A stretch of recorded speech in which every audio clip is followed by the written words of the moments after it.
peux-tu te présenter et nous dire quel est ton métier? Donc, je m'appelle Antonin Morel. J'ai fait mes études dans le génie civil et la construction. Et par la suite, j'ai poursuivi mon cursus dans les méthodologies BIM. Alors, le BIM, qu'est-ce que c'est? C'est Building Information Modeling, à traduire par la modélisation des informations du bâtiment. Donc, il faut comprendre qu'on modélise en 3D les bâtiments et qu'on y insère un maximum d'informations pour qu'ils soient le plus clairs possible. Comment as-tu découvert ton métier? J'ai découvert ce métier dans mes études en génie civil et puis j'ai approfondi mes connaissances en faisant des recherches sur Internet. Est-ce que tu peux me dire 3 choses que tu aimes dans ton métier? Alors j'aime l'aspect numérique de la visualisation 3D des projets, j'aime la communication qu'il y a entre les acteurs et j'aime aussi la création de projets. Concrètement, au quotidien, qu'est-ce que tu fais?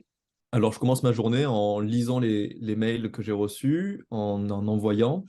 Je passe aussi mon temps à discuter avec mes collègues pour leur expliquer ce que je fais et faire des réunions de préparation pour les projets. Il y a aussi de la modélisation 3D des projets. Donc, on va s'installer sur des logiciels et on va modéliser l'ensemble du projet. Et enfin, il y a beaucoup de recherche et de développement sur les nouvelles solutions qu'on veut apporter au projet et celles qu'on aimerait mettre en place.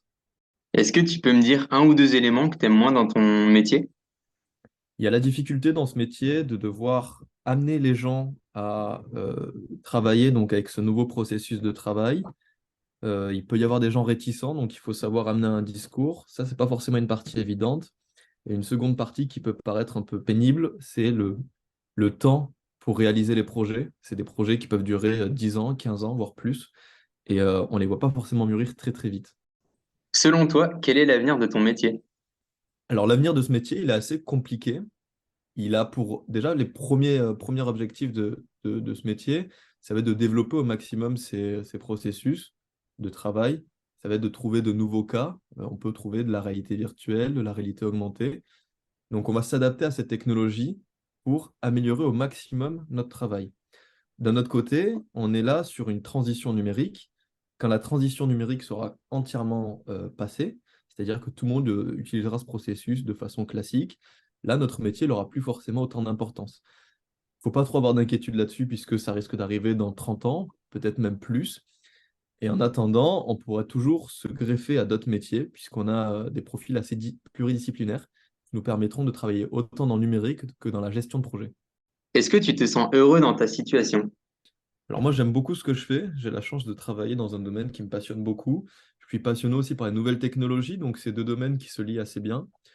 Puis c'est un métier aussi qui permet de vivre convenablement, au même titre qu'un ingénieur ou qu'un cadre. Qu'est-ce que tu dirais à un jeune qui veut devenir BIM manager? Déjà, il faut que ce jeune il soit investi dans les nouvelles technologies, ou en tout cas dans le domaine de la construction. Ça peut être des atouts qui sont vraiment valorisants dans ces situations-là. Il faut avoir de la patience et de l'énergie à donner aux autres pour expliquer ce processus, pour amener le changement. C'est beaucoup de réunions, beaucoup de présentations. Et c'est aussi voilà, faire en sorte qu'ils comprennent tout ce que toi, tu voudrais faire passer comme message. Donc ça passe premièrement par de la communication, ça passe aussi par beaucoup de recherche. Donc il faut réussir à être patient, il faut réussir à pousser toutes tes volontés là où tu veux qu'elles arrivent pour amener un processus fixe et cohérent sur le